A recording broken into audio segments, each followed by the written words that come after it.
Welcome to the Global Resilience Exchange channel. My name is Daniela McCoy, and I'm at DRJ Fall 2025, where the theme is Building Resiliency Through Innovation.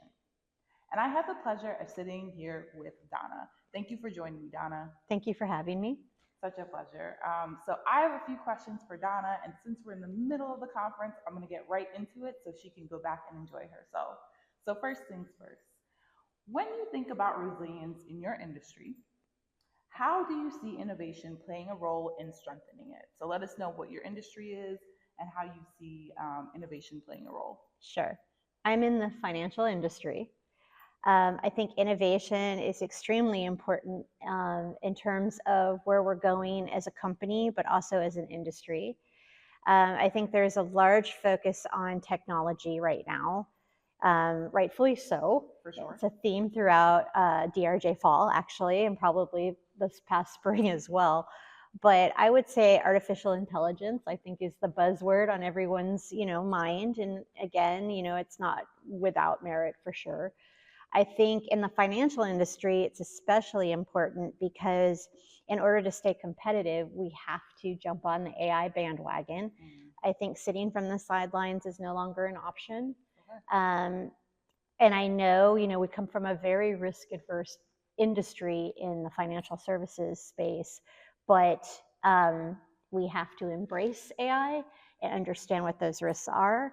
But it's going to strengthen how we do business because of all the advantages AI does offer now and will in the future. So I think it's kind of, a cautious eye on AI as an emerging technology, but we have to be on that ship.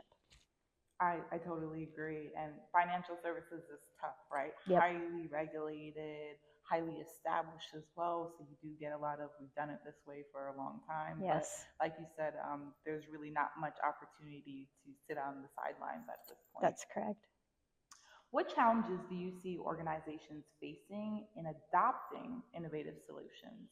So I go back to artificial intelligence because I think, we have to very methodically look at it as an institution, what frameworks we put into place, the culture of our customers and our employees, the ethics behind artificial intelligence, and we have to, put these pillars in place, the guardrails, if you will, so that we understand, like I said earlier, the risk that's involved with artificial intelligence and be able to counteract that risk and really embrace, what's beautiful about AI. All my answers are going to seem to be around artificial intelligence, but really this is where we're going, not just the financial services industry, but everybody, even in your personal life, are going to have to adapt to artificial intelligence. So it's true, and I really appreciate the fact that you're talking about mitigation and not necessarily elimination, because I think some people would like that to be a part of our role, but we really cannot guarantee elimination, right? So what are the tools that we can do to help us do the best job possible? Exactly. Looking ahead, what innovation excites you most when it comes to the future of resilience? So obviously, there are two things. The first thing is the bright leaders that are coming out of school right now who are growing up in this environment of AI and technology, and they have it so much more advanced than when I came out of school. Okay. They're used to a whole new way of communicating. They see the world very differently, and I'm very excited to watch that growth into our industry. And I think the older generation, such as myself, not to date myself, but we have an obligation to mentor these emerging leaders. We should, there's a lot to be learned from old school. Mm-hmm. But there's also a lot to be learned from what's emerging and coming out of school and the skill sets that they also imbibe. So I think that's one thing that's very exciting to me. The other thing is obviously, again, how AI is going to transform our industry, the way we do business, the way we live our lives. I think, it's like having a personal assistant. Yeah. that you couldn't afford before. Although Yeah. I would argue the tokens do add up with AI, but you know, you can be a better writer if you didn't understand math before. You know, now you have AI as your tutor and can write in a language that you learn best in. So from a personal front and a professional front, the use of AI, I'm so excited about where it's going. But I will say what scares me is also where it's going.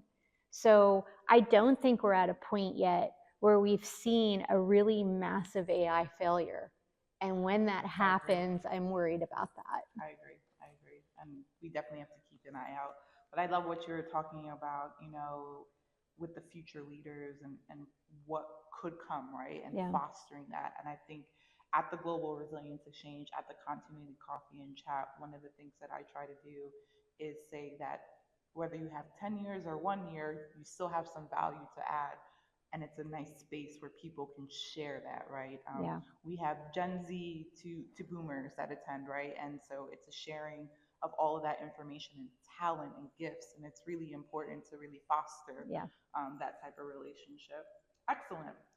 So, what's one lesson from your work that others could apply to their organization to thrive through a disruption?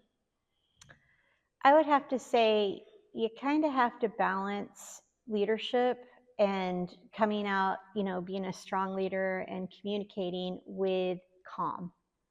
So you have to kind of be the calm in the storm in the middle of the chaos. And it takes, you know, it takes a special skill set for that.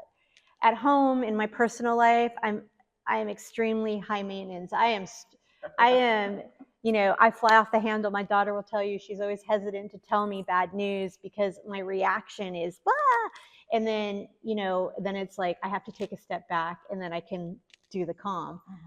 At work, it's very different. So when we have a disruption or something, you know, you have leadership above you that's like, I need a report now. And then you just have to kind of like weed through the chaos and just kind of like, you know, you're that calming force in the middle. So you're really the air traffic controller, right? Oh, I like that. Yeah, you're in there, you're directing the planes. You know, you got a plane that's run out of fuel. So, you know, you got it, that's your priority. And so you really have to learn to prioritize what's important and then answer to that later, if that makes sense, right? Not everyone's going to necessarily agree with your priorities, but you're the expert in the room in that moment.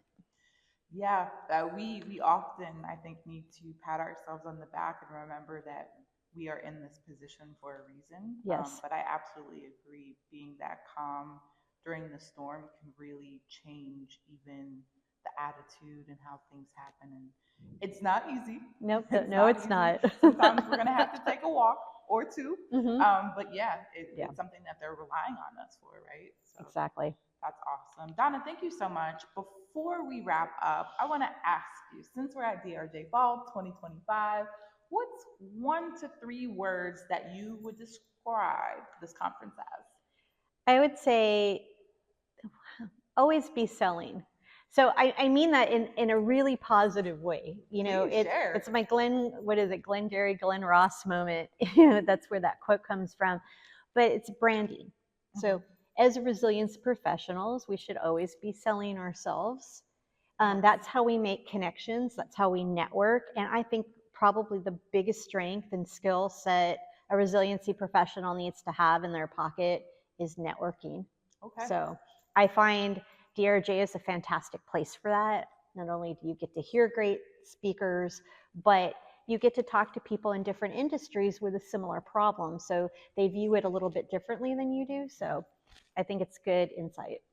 Perfect. Thank you so much, Donna. It's been a pleasure having you today, talking to the Global Resilience Exchange subscribers. If you like this video, please give it a thumbs up. You can also find Donna on LinkedIn and subscribe for any of the upcoming Global Resilience Exchange chats or the Continuity Coffee and Chat. Thank you. Thank you.